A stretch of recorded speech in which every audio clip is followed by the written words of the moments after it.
O Netflix valorizou mais de 470%, isso apenas nos últimos 5 anos.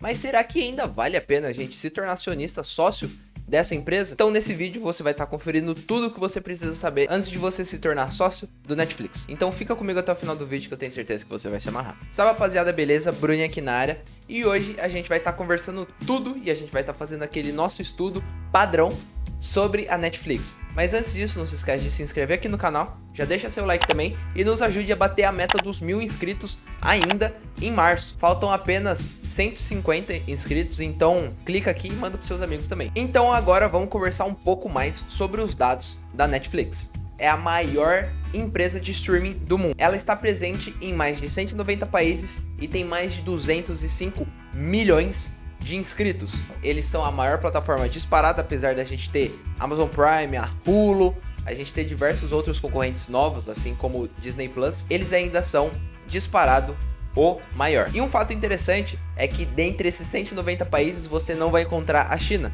Sim, por incrível que pareça, a China não permite conteúdos da Netflix. Então a gente tem uma certa rixa aí do Netflix com mais de 1 bilhão de pessoas, quase 2 bilhões de pessoas, serão potenciais assinantes lá na China. Eles começaram seu serviço de streaming em 2007. Nesse setor, eles basicamente são os pioneiros, eles começaram a fundar essa estrada que diversas outras empresas estão percorrendo hoje em dia. E o que a Netflix percebeu, até demorou um pouco para perceber, é que agora, com essa expansão do mercado, com essa grande competição que eles estão enfrentando, eles precisam de um grande potencial, um grande diferencial competitivo, que eles perceberam que é o seu conteúdo próprio. Hoje em dia, a Netflix está composta de conteúdos próprios e conteúdos de terceiro também. Tanto é que os seus conteúdos próprios estão tomando a frente. Então a gente teve aí, começando com House of Cards e Billions, foram as primeiras séries que são autorais da Netflix que começaram a viralizar pelo mundo inteiro. E é interessante a gente entender um pouco mais sobre a receita da Netflix, que é majoritariamente proveniente dos Estados Unidos. A gente tem que 76% de um único país. Então, apesar de estar presente em mais de 190 países, apenas um representa mais de 3/4 de todo o seu mercado. A gente tem os outros 24% com o restante do mundo, sem nenhum país com grande destaque. Essa é a forma que eles segmentam sua receita no seu Annual Reports e que eles acabam declarando para todos aí. Agora que a gente já entendeu um pouco mais da estrutura da Netflix, agora a gente consegue ir aqui para a tela do nosso computador para a gente conseguir analisar um pouco mais dos seus dados e a gente entender um pouco mais dos seus principais indicadores. Então agora a gente já está aqui na tela do meu computador, agora a gente vai estar utilizando o nosso grande parceiro, o Análise de Ações. Se você não conhece o site, o primeiro link na descrição é 100% gratuito, se cadastra lá. Então aqui eu já pesquisei pela Netflix, é simples, você pesquisa aqui por Netflix, vai aparecer já o seu código de negociação e dá nessa página. Então aqui a gente tem Netflix, seu código de negociação NFLX. A gente tem algumas informações básicas aqui da Netflix. Aqui a gente tem o IRS, que é como se fosse o CNPJ. Ela foi fundada em 1997 e seu IPO foi em 2002, então já tem 19 anos aí de mercado, passando por pelo menos um grande crash, que foi a crise do subprime. Então a gente consegue observar um pouco melhor, que a gente consegue encontrar alguns resumos, né, o que eles fazem, mas tudo isso a gente já comentou anteriormente. E os 3 segmentos que ela atua: seu streaming doméstico, ou seja, toda a rede de streaming deles trabalhando nos Estados Unidos; o streaming internacional, que é toda a rede de streaming Estados Unidos afora, e eles ainda têm uma minoria ali que eles fazem entrega de DVDs, então seriam os DVDs domésticos. A Netflix ainda oferece uma assinatura de serviço que consistem exclusivamente na entrega de DVDs por correio. Agora vamos dar uma olhada aqui nos seus principais indicadores. Aqui a gente vê que é uma margem líquida de 12%, uma margem líquida ok, mas até se a gente for ver como uma empresa de tecnologia, uma margem líquida baixa, mas com um ROI alto, uma dívida líquida sobre seu EBITDA praticamente de meio aí, o que é extremamente interessante. Quer dizer que ela tem uma eficiência operacional muito grande perto da alavancagem que ela utiliza. Tem um crescimento composto na receita de 22%, então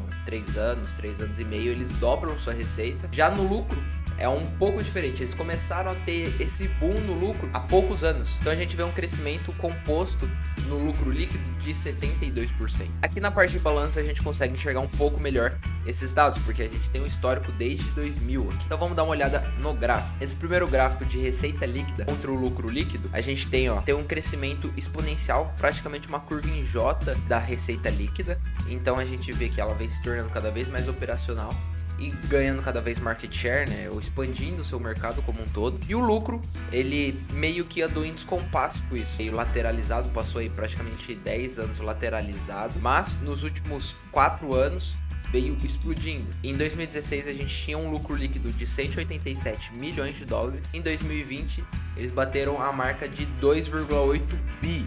Então multiplicou mais do que 10 vezes. É interessante a gente conversar sobre isso e ver o crescimento que a empresa teve nesses últimos anos. Agora vamos dar uma olhada no ROI. O ROI, ele vem bem lateralizado e historicamente é alto. Um ROI acima de 10%, que é extremamente interessante. E a margem líquida veio patinando, mas agora com o crescimento do lucro, a tendência é que a margem cresça também. Agora vamos dar uma olhada em questão de grau de alavancagem, seu caixa, suas dívidas. Aqui a gente vê que sua dívida bruta a partir de 2016 começou a explodir para cima. Teve um crescimento tão rápido quanto o lucro, quanto a receita. Mas por quê? Eles começaram a ter que produzir muitos conteúdos próprios. Dessa forma, demanda um alto capital e tem um retorno um pouco mais lento também do que você simplesmente comprar direitos de streamar outras séries, outros filmes. Então isso demanda um pouco mais de alavancagem, só que a gente vê o tanto de caixa que cresceu também, isso é extremamente razoável. E a gente vê aqui, de 2019 para 2020, a gente teve uma diminuição na dívida líquida, mesmo com o crescimento da dívida bruta. Então eles explodiram seu caixa, saindo de 5 bi para 8 bi, o que fez com que essa dívida líquida diminuísse muito, apesar de ter um crescimento na dívida bruta. Uma empresa só consegue se desenvolver de duas únicas formas. A primeira é com o crescimento da sua presença, ou seja, o seu market share, sua presença no mercado vai se expandindo. E a outra é o crescimento do mercado como um todo. É interessante a gente trazer esses pontos, principalmente porque no caso da Netflix acontece a segunda grande forma de crescer, que é o crescimento do mercado. Então a concorrência que hoje é muito presente com Amazon Prime, com Hulu, com Disney Plus agora, que eu vejo que muitos acionistas da Netflix ficam ansiosos e ficam meio receosos de comprar a empresa atualmente com essa grande concorrência que anteriormente não existia, é simplesmente que eles estão expandindo o mercado de streaming para outros pontos. Mesmo que a Netflix diminua seu market share, o mercado como um todo cresça num ritmo tão alto quanto ela perca market share. Então, dessa forma, seria meio que uma equivalência, talvez até podendo se beneficiar mais do crescimento do mercado. E uma das teses que corroboram essa ideia é que no ano de 2020 a gente teve o maior crescimento em número de assinantes, passando até o ano de 2018. Então, eu acredito que com essa expansão do mercado, a tendência de número de assinantes cresça, apesar do que a representatividade percentual no setor acabe diminuindo um pouco ou lateralizando. Eu acredito que esse dado do crescimento dos assinantes, apesar de ter crescido tanto a concorrência também, pode corroborar muito com essa tese que eu trabalho. E aí, você já investiu na Netflix? Você já cogitou fazer esse investimento? Comenta aqui embaixo que eu quero saber. E antes que você pergunte, sim, eu tenho Netflix em uma das minhas carteiras, na Large Cap Growth. Beleza, pessoal? Espero que você tenha gostado desse vídeo. Link tá aqui na descrição se você quiser acessar nossas redes sociais. Tamo junto e tchau!